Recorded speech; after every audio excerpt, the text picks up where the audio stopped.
السلام علیکم ورحمۃ اللہ وبرکاتہ۔ الحمد للہ رب العالمین والصلاة والسلام علی سید الانبیاء والمرسلین وعلی آلہ وصحبہ اجمعین، اما بعد فاعوذ باللہ من الشیطان الرجیم، بسم اللہ الرحمن الرحیم۔ انا انزلناہ فی لیلۃ مبارکۃ انا کنا منزلین فیہا یفرق کل امر حکیم، صدق اللہ العظیم۔ حضرات، اسلامی مہینوں کے اعتبار سے یہ مہینہ شعبان المعظم کہلاتا ہے۔ عبادت اور مغفرت کا مہینہ ہے۔ اس ماہ مبارک کی عظمتیں اور برکتیں احصاء و شمار سے باہر ہے۔ یہی وہ بابرکت مہینہ ہے جس کی خیر و برکت سے گنہگار بندے اپنے دامن عمل کو سعادت و مغفرت اور رحمت خداوندی کے لعل و جواہر سے بھر سکتے ہیں۔ ارشاد نبوی صلی اللہ علیہ وسلم ہے، الرجب و شہری و شعبان و شہر اللہ و رمضان و شہر امتی۔ رجب میرا مہینہ ہے، شعبان اللہ کا مہینہ ہے اور رمضان میری امت کا مہینہ ہے۔ حضرت انس رضی اللہ عنہ سے مروی ہے کہ نبی کریم صلی اللہ علیہ وسلم نے ارشاد فرمایا، شعبان کی فضیلت تمام مہینوں پر ایسی ہے جیسے تمام انبیاء کرام علیہم الصلاۃ والسلام پر میری فضیلت، اور دوسری مہینوں پر رمضان المبارک کی فضیلت ایسی ہے جیسے تمام کائنات پر اللہ تعالیٰ کی فضیلت۔ ایک روایت ہے، رجب اور رمضان کے درمیان ایک ایسا مہینہ ہے جس کے فضائل کا لوگوں کو علم نہیں۔ آپ صلی اللہ علیہ وسلم نے فرمایا، اس مہینے میں بندوں کے اعمال اللہ تعالیٰ تک پہنچائے جاتے ہیں۔ اس سے معلوم ہوا کہ شعبان اور رمضان میں گہرا ربط ہے۔ حضرت انس رضی اللہ عنہ سے روایت ہے کہ نبی کریم صلی اللہ علیہ وسلم جب رجب کا چاند دیکھ لیتے تو قرآن مجید کی تلاوت میں مشغول ہو جاتے۔ مسلمان اپنے مال سے زکوٰۃ نکالتے، صدقہ و خیرات کا اہتمام کیا جاتا، حکام قیدیوں کو طلب کرتے، جس پر حد واجب ہوتی اس کی سزا کا اعلان کیا جاتا، بے گناہوں کو معاف کر کے باعزت بری کیا جاتا، بیوپاری اپنا قرض ادا کرتے، دوسروں سے اپنا حق وصول کرتے تاکہ معاملات صاف ہو جائے۔ شعبان کے روزے، حضرت عائشہ رضی اللہ عنہ فرماتی ہیں کہ ماہ شعبان میں نبی کریم صلی اللہ علیہ وسلم بکثرت روزے رکھتے۔ دیگر اصحاب رسول صلی اللہ علیہ وسلم سے بھی مروی ہے کہ نبی کریم صلی اللہ علیہ وسلم پورے سال میں ان دو مہینوں یعنی شعبان اور رمضان میں نہایت اہتمام کے ساتھ روزے رکھتے تھے۔ حضرت اسامہ بن زید رضی اللہ عنہ سے روایت ہے کہ انہوں نے نبی کریم صلی اللہ علیہ وسلم سے عرض کیا کہ آپ شعبان میں کثرت سے روزے کیوں رکھتے ہیں؟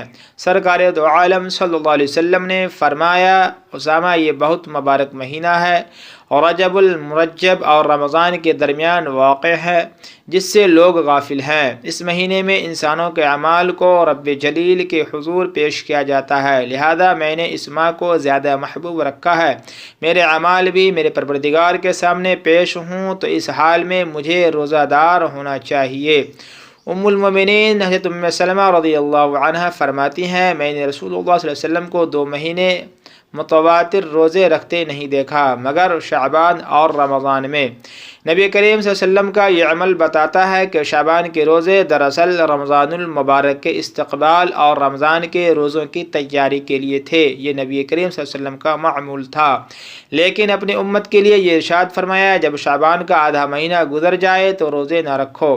حضرت ابو ہریرہ رضی اللہ عنہ سے بعض طرق سے یہ روایت بھی ہے، سرکار دو عالم صلی اللہ علیہ وسلم اپنی امت کے سچے خیر خواہ اور ہمدرد تھے، اس لیے شعبان کے مکمل روزے رکھنے سے منع فرمایا۔ شعبان کے معنی اہل لغت نے لکھا ہے کہ شعبان شعب سے ماخوذ ہے جس کے معنی شاخ و درشاخ ہونے کے آتے ہیں۔ اس معنی کی تائید حضرت انس رضی اللہ عنہ کی اس روایت سے بھی ہوتی ہے۔ فرمایا، اس ماہ کا نام شعبان اس لیے رکھا گیا ہے کہ اس میں روزے رکھنے والے کو شاخ در شاخ بڑھنے والی خیر و برکت میسر ہوتی ہے، یہاں تک کہ وہ جنت میں داخل ہو جاتا ہے۔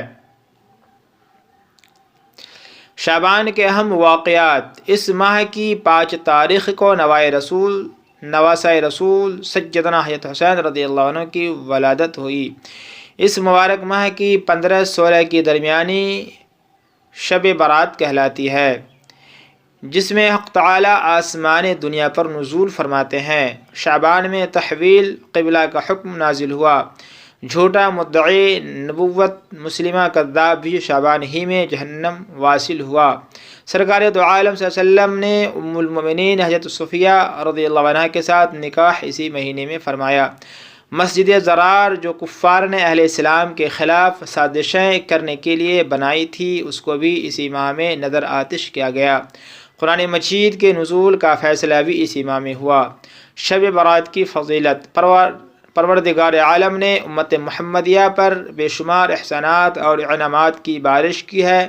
اس نے کم وقت میں زیادہ سے زیادہ ثواب دینے کے لیے بعض نادر مواقع، مناسب اوقات اور پسندیدہ شب و روز عطا کیے۔ شب برات بھی انہی نادر مواقع میں سے ایک موقع ہے جس میں عبادت کے ذریعہ امت محمدیہ صلی اللہ علیہ وسلم خدا کی بے پایہ رحمتوں، برکتوں اور نوازشوں سے اپنا دامن مراد بھی بھر سکتی ہے۔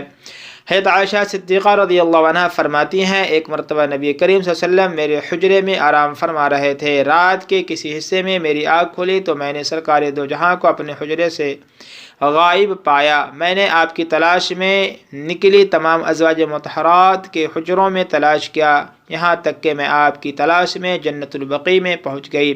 میں نے دیکھا سرکار دو عالم صلی اللہ علیہ وسلم اپنی امت کی بخشش کی دعا مانگ رہے ہیں۔ آپ نے پوچھا، عائشہ تمہیں معلوم ہے آج کون سی رات ہے؟ عرض کیا، اللہ اور اس کا رسول ہی بہتر جانتے ہیں۔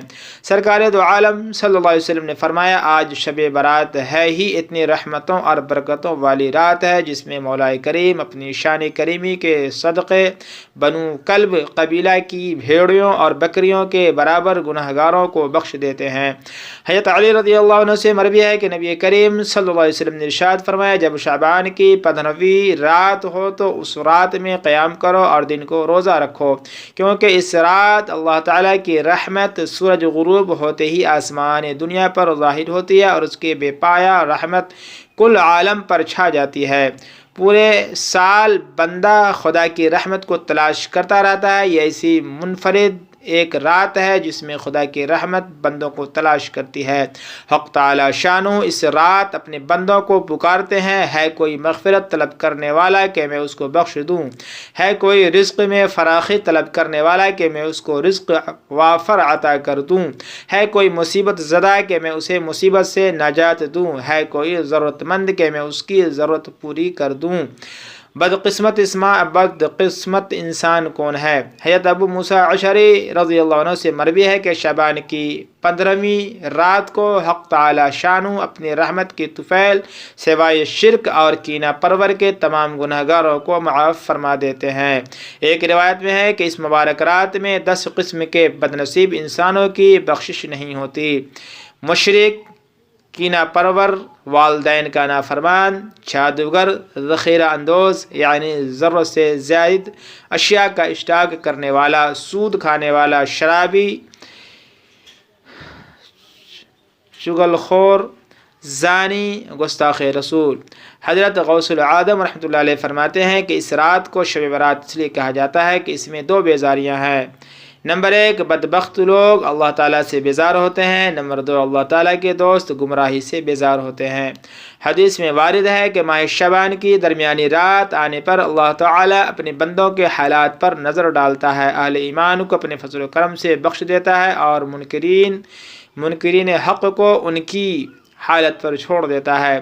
بندوں کے اعمال کی بجٹ کی رات ہے۔ اس رات میں بندوں کی قسمت کے فیصلے بھی کیے جاتے ہیں۔ حضرت عائشہ رضی اللہ عنہا سے مروی ہے کہ نبی کریم صلی اللہ علیہ وسلم نے ارشاد فرمایا، شب برات میں آئندہ سال کی پیدائش اور اموات لکھی جاتی ہے، آئندہ سال کا رزق تقسیم کیا جاتا ہے۔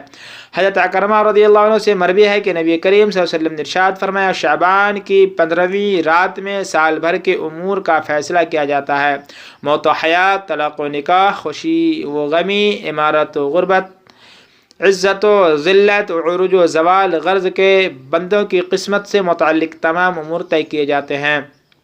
حکومتیں، جماعتیں اور تجارتی ادارے ہر سال آمد و خرچ کا حساب کر کے نفع و نقصان کا اوسط نکالتے ہیں، سابقہ کارکردگی کا جائزہ لیتے ہیں اور آئندہ سال کا لائحہ عمل مرتب کرتے ہیں۔